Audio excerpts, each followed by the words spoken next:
Miss Denise Caloyo, or Ate Den as we usually call her, begins her day-to-day itinerary at 7 a.m. She usually starts the day with coffee while checking her emails. Then she proceeds to costings for projects, passing bids, attending meetings, calling people for credentials, going to project shoots, and staying for editings. I guess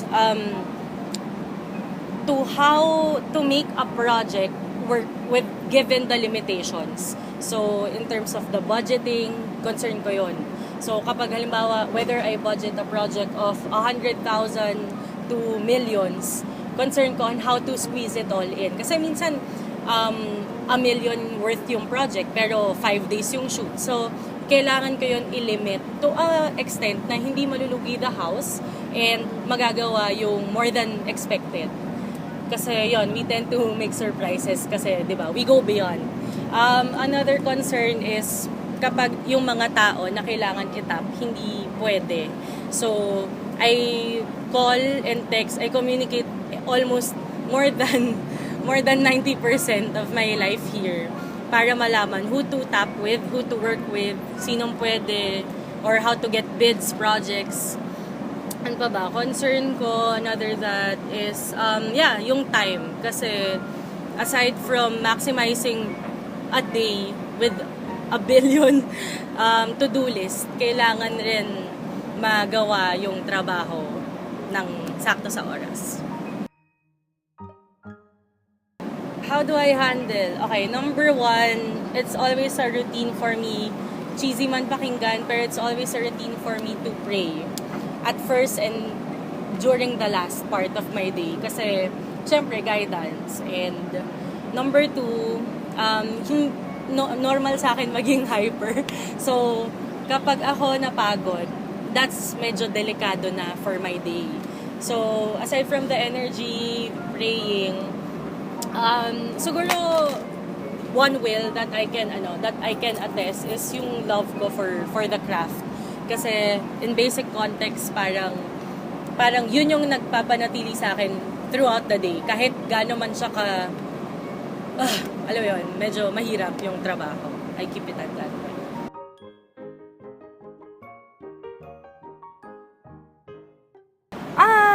Yeah, oo. I consider the growth of the team more than finishing my task, really.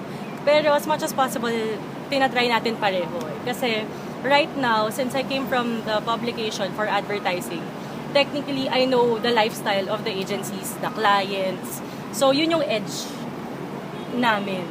And as much as possible, gusto ko yun ma-integrate with WID.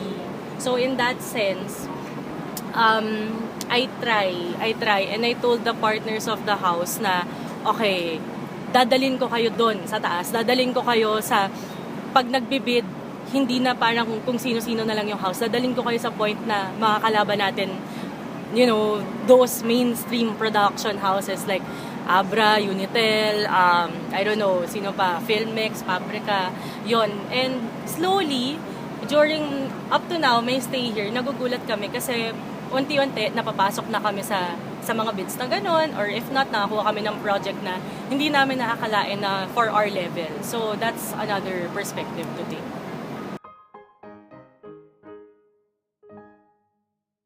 How do I manage to empower my team? Okay, number one is relatively lahat kami sa house bata.